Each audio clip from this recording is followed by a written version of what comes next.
À Madame la semeuse de poésie.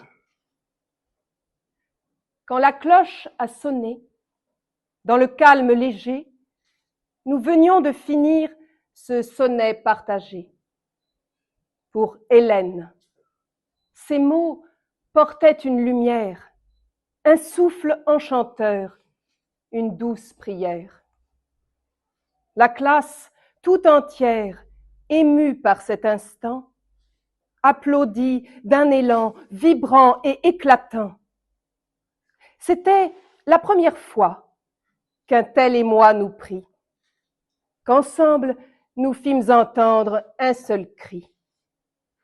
Madame, ce jour-là, vous avez fait éclore en nos cœurs endormis l'éveil qui nous dévore. Par vos encouragements, vous avez allumé une flamme d'espoir, un feu illuminé. Merci de nous montrer qu'un mot peut être un monde, qu'une rime en secret nous touche et nous inonde. Votre bienveillance est un souffle éternel, un guide dans la nuit, une étoile au ciel.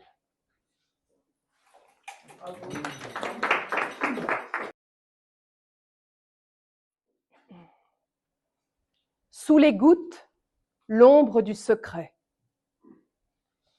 Sous la douche, je pleure, muet sous les gouttes, les larmes se mêlant au chemin de leur route. Mes parents, mes frères aveugles, n'ont rien vu. Rentrait sans un cri, mon pas glissant, contenu. J'ai frôlé les murs, monté d'un pas discret, prétextant la chaleur, un prétexte secret. Sous l'eau qui ruisselle, mon âme se délave. Je cache mes blessures et mon cœur qui se grave. Le sang de mon nez que l'eau peine à noyer, les traces d'une lutte que je dois effacer. Dans le quartier sombre qu'on nomme dernier sou, une bande nous prit, frappant sans nul courroux. Mon ami d'enfance, complice depuis toujours, reçut tout comme moi leurs insultes, leurs tours. « Pédé !» criait-il. Le mot cinglait nos chairs, et leurs poings s'abattaient comme un cruel éclair. Nous avions peur, oui, peur de perdre la vie. Sans mots, d'un regard, nous avons pris un pli. Les bousculant soudain, courir, loin des dédains, une lieue à courir, essouffler le destin. L'arrêt fut amer car la peur persistait. Sommes-nous en danger? Un silence flottait. Ils nous ont attaqués, nous qui cherchons encore qui nous sommes vraiment, en quête de nos corps. Nous jurons ce soir de taire l'agression. Ce secret restera dans l'ombre des buissons. Nos familles n'auront ni soupçon, ni douleur, mais quel manque cruel du réconfort d'un cœur. Que donnerais-je, ô Dieu, pour l'innocence d'avant? Redevenir enfant, un instant, juste un instant.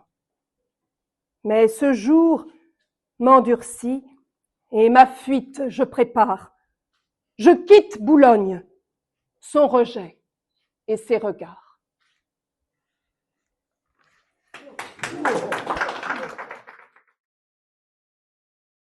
Amour pour toujours.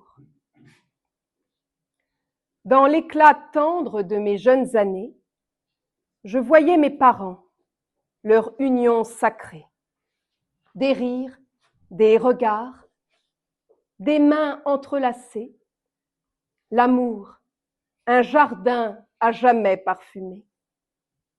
Mais dans mes propres bras, un souffle s'est brisé. Un amour premier, doux mais malhabile. Il s'effrita, fragile comme l'argile, me laissant seule face à mes rêves délaissés. Leurs 30 ans d'amour, une étoile lointaine, brillant d'une lumière que rien ne freine. Et moi, naufragé de l'espoir égaré, je doute de connaître cet éclat doré. Les cœurs, parfois, s'égarent dans la tempête. L'amour s'échappe, silencieux. Il s'apprête à devenir mirage, ombre du passé. Une flamme qu'un souffle a vite effacée. Pourtant, l'écho de leur bonheur me guide, même si le chemin se fait aride.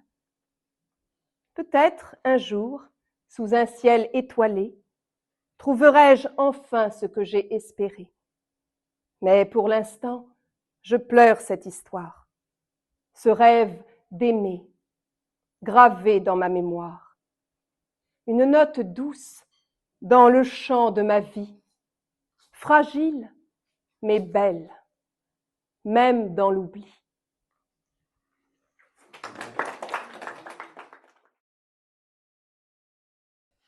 Un chef-d'œuvre de vie.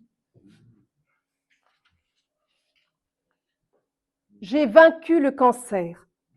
Je suis là, triomphant. Mais l'épreuve a laissé son empreinte en mon sang. Je respire à nouveau et pourtant, épuisé, je porte en moi l'éclat d'un combat apaisé.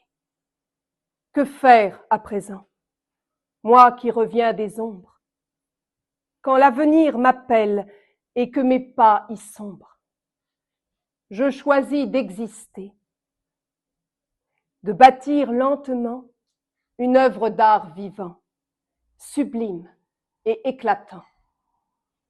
Comme Wilde le disait, la vie est un trésor, un tableau qu'on éclaire, un poème qui dort.